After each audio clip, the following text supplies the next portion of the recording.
briefing today.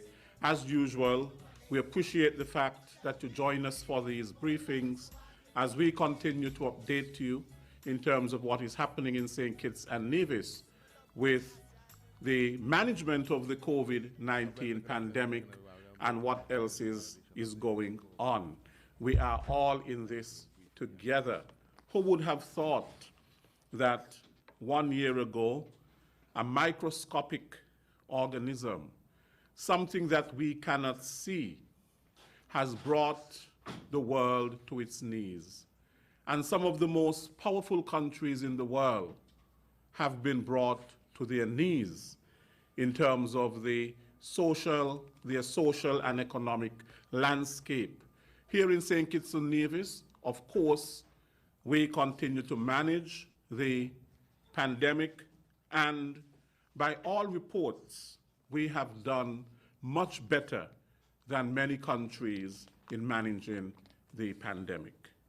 And as we continue to manage the pandemic with our vaccination program, that is all a part of the management of it, and of course we want to be known as one of the countries in the world that has done well with its vaccination program, so that in the end, the overall management of the COVID-19 pandemic can be given an A+. So thank you very much for joining us. I want to invite first Superintendent Cromwell Henry, member of the COVID-19 National Task Force, to address us.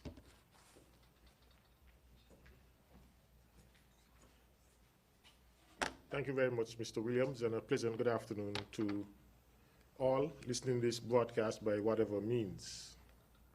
This afternoon, I would use my time to reflect on the recently concluded Easter holiday weekend, that long holiday weekend that we just had, and to express some concerns that we had from our observations. 97 events were approved in the Federation over this period, April 3rd to 5th. These events range from private parties to bar and restaurant operations. The events were all approved, having met the required stipulations.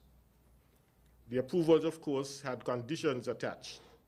Some of the events, sadly, violated the terms of the conditions. The violations range from failure to keep a proper log of the names of the persons attending the event, to exceeding the maximum number of persons who are permitted to be at the event. And by now we should be all well aware that outdoor events, should space permit, are only permitted to have a maximum number of 150 persons, while indoor events 100 persons. The events that were in violation were asked to cease the operation, and in one instance, the organizer of the event challenged the authority of the compliance team. Of course, he was arrested, and he's now currently on bail, awaiting his day in court. Organizers of events are therefore warned that a record of breaches of the conditions of your permits are being kept, and these may impact your future applications for events adversely. We remind you that we are still in a pandemic, and COVID-19 still remains a threat to the Federation. And as such, we are guided by legislation that was intended to prevent and control the spread of the virus. However, we cannot do it alone. It requires personal responsibility from everyone. Week after week, we advise on the protocols that will reduce our risks, but we are still seeing complacency among the population. We continue to appeal to your good sense of civic responsibility and good judgment, and urge that you follow the guidance provided by the law and the medical professionals.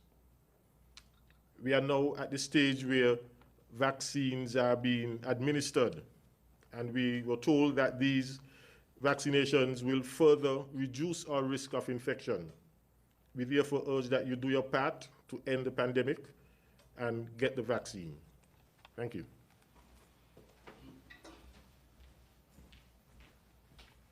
Thank you, Superintendent. I now invite Dr. Hazel Laws, our Chief Medical Officer, to give us an update with the Health Emergency Operations Center Situation Report. Dr. Laws.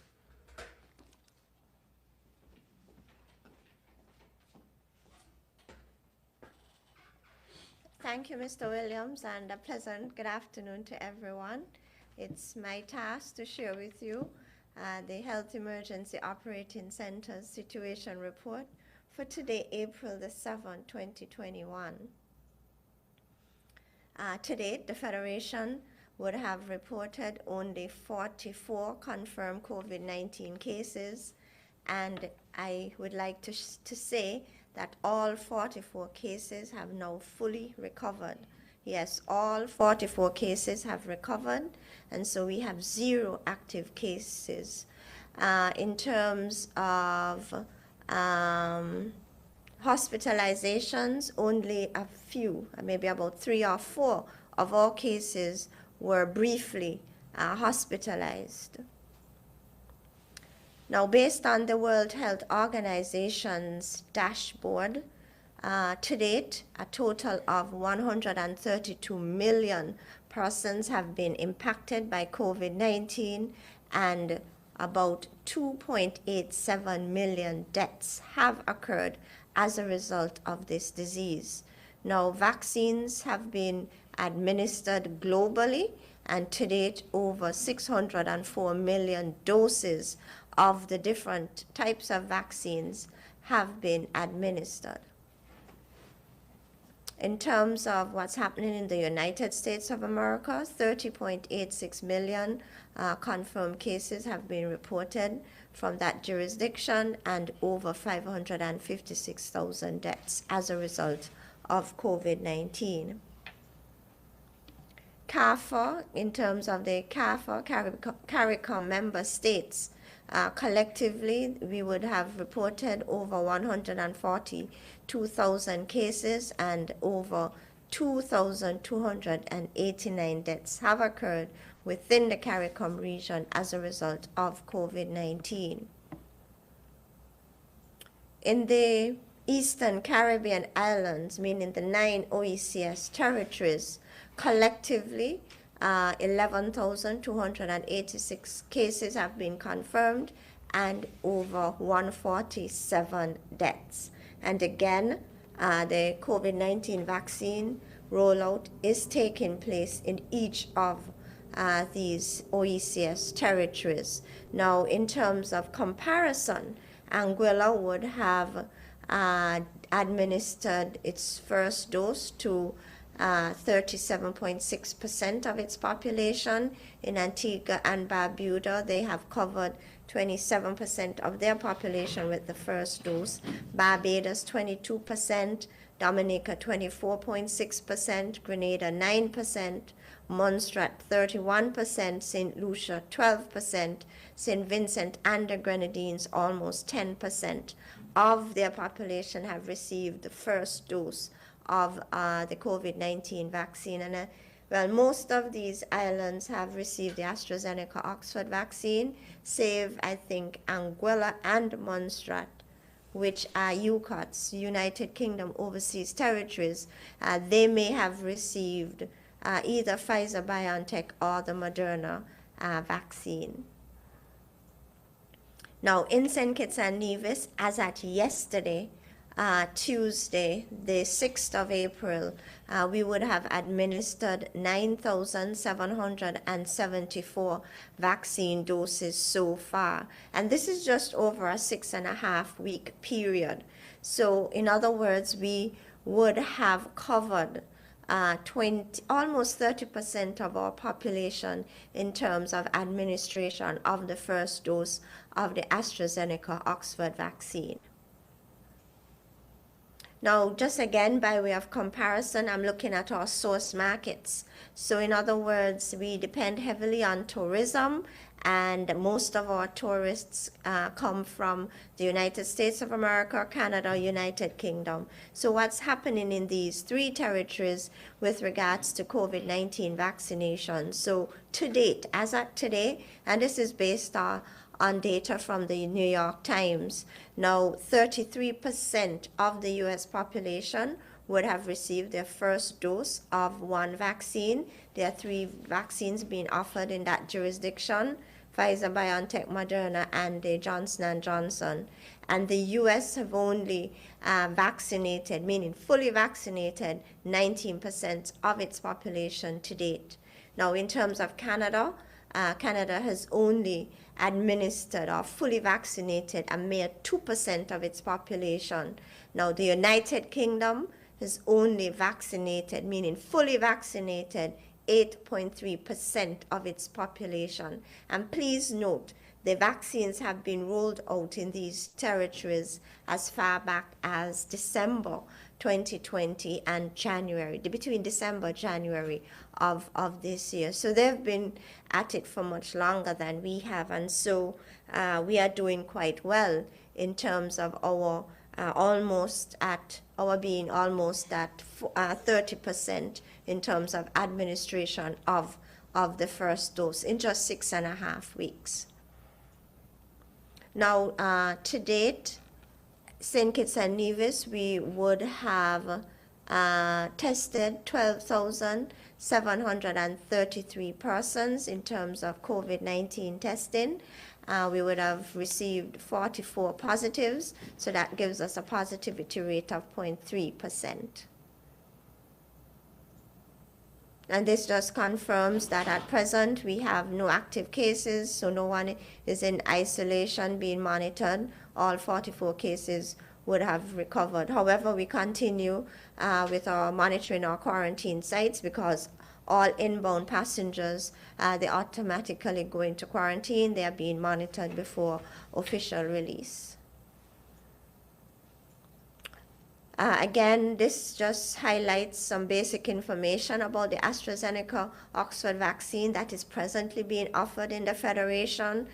Please note, if you accept this vaccine, you would have an 83 risk reduction in contracting COVID-19 if you are exposed to same. So in other words, if inadvertently the virus comes or is reintroduced into our federation, and if there is a cluster or community spread, there will be an 83% risk reduction in your contracting this disease. We are presently using a dosing schedule of 10 weeks. So we give the first week, the first dose, and you are given a 10-week appointment to come back for the second dose. But please note that you can get your second dose anywhere between 8 to 12 weeks. So that's the recommendation from the World Health Organization. We are administering or giving this vaccine to adults over 18, and then the side effect profile remains minimal, and this is based on the information from the over 9,000 persons that we would have vaccinated so far. And then please note that the original batch of COVID-19 vaccines were manufactured by the Serum Institute of India, which is a reputable organization that produces over 60 to 90% of all the vaccines used globally. These are a summary of the post-vaccine symptoms being experienced by our people. Some complain of tenderness at the injection site, feeling cold or having chills, mild fever relieved by paracetamol or acetaminophen, feeling of fatigue, malaise, and general body aches and pains. These are just some of the post-vaccine symptoms that we are hearing about from the individuals who would have received their first dose of the AstraZeneca Oxford vaccine. Now, on February the 11th, we would have received 2 thousand doses of the AstraZeneca Oxford vaccine. On March the 1st, we would have received an additional 18,000. And so at present, we would have almost covered the first 10,000 persons with the first dose of this vaccine. And we hope to accomplish this by the end of this week. Now, just this afternoon, the Federation received an additional 21,600 doses of the AstraZeneca Oxford vaccine these doses were accessed through the COVAX facility, which we signed on to last October. So we would have received enough vaccines to cover an additional 10,800 persons. But please note the shelf life of all the AstraZeneca Oxford vaccines is quite short, and so we don't have a lot of time to play around with. And so we want individuals who have decided to accept this vaccine to come forward. You know, you can access same at any of the 17 health centers throughout the Federation.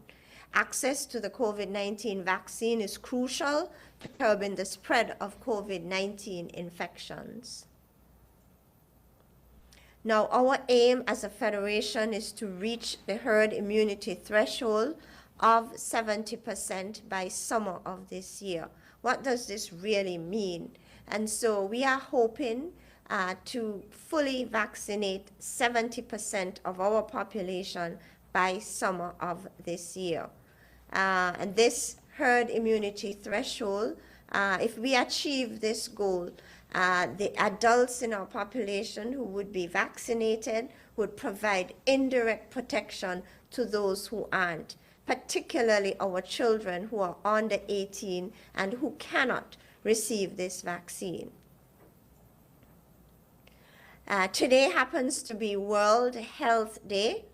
So every April, on the 7th of April, World Health Day is celebrated. And the theme for this year is Building a Fairer, Healthier World.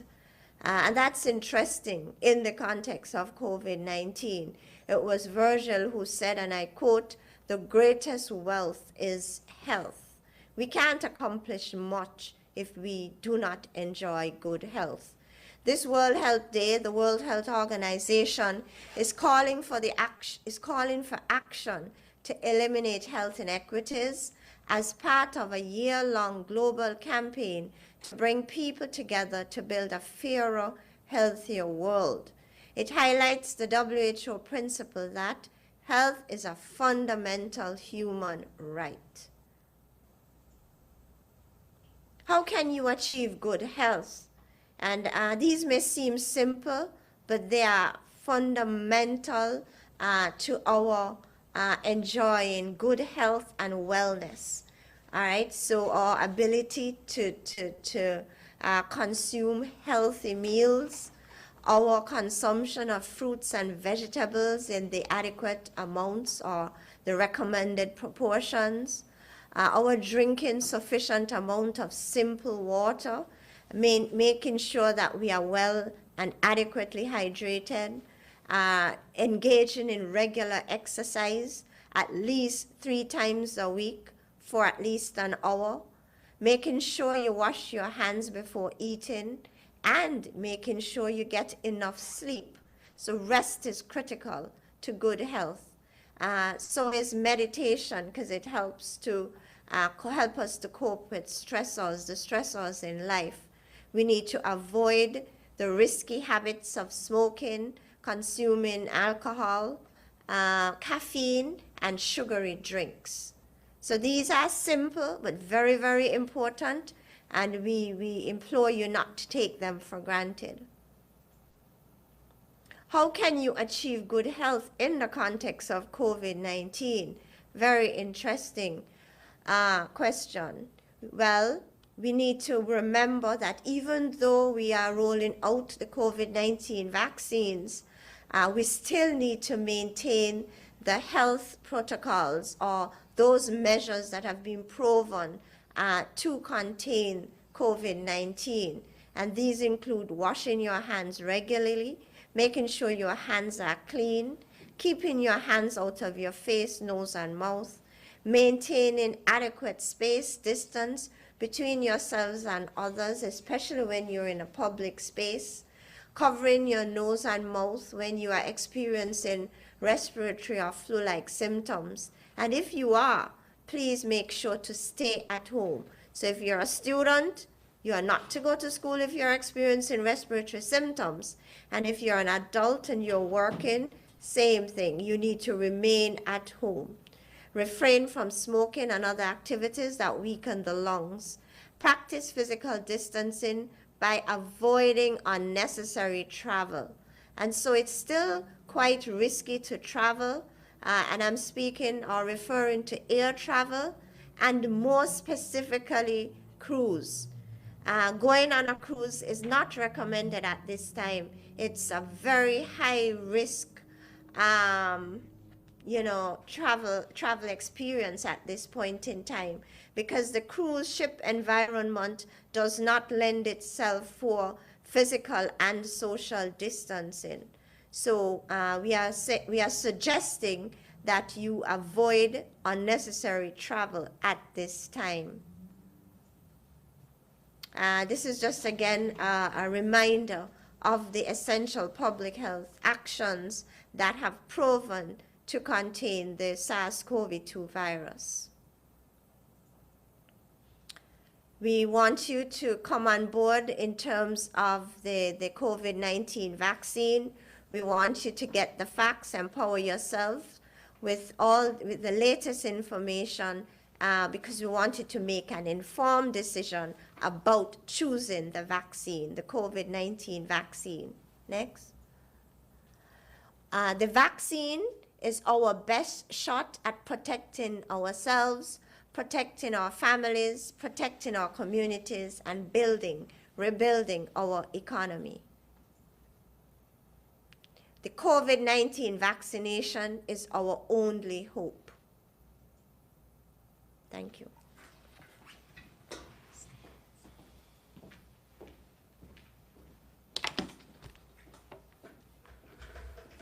Thank you very much, Dr. Laws. We apologize for Mr. Abdias Samuel, who had an emergency and who is not here today. And we recognize among us the Honorable Wendy Phipps, who is co-chair of the Disaster Mitigation Council. We are now at the point of our questions and answers, and I only have one question, which is from Vaughan Radio in Nevis. And the question is, the COVID-19 vaccines that we received from India, that is the 20,000, are they the same type of COVID-19 vaccines that were received today?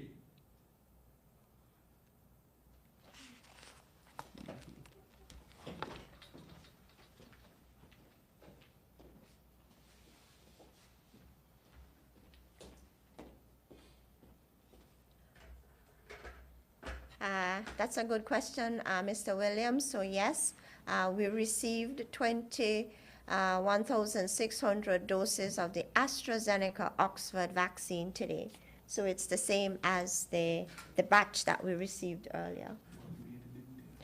No, this batch was made in South Korea.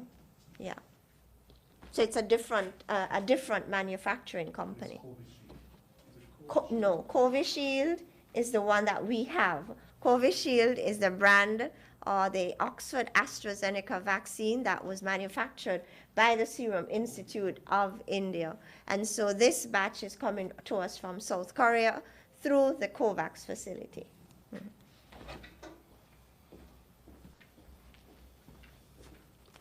Thank you, Dr. Laws, for clearing that up. Of course, we don't want people to say that this batch is water or vitamin C. Some people have a lot of skepticism and very cynical towards the vaccines and so on. And we're trying to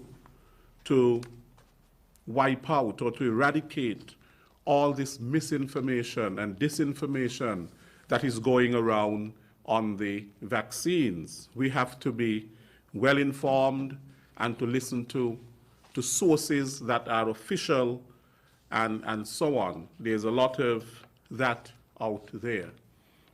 I want to thank all of you for joining us today for our press briefing. I thank Dr. Laws, our Chief Medical Officer, who continues to work around the clock, and Dr. Cameron Wilkinson also. They must be getting very tired.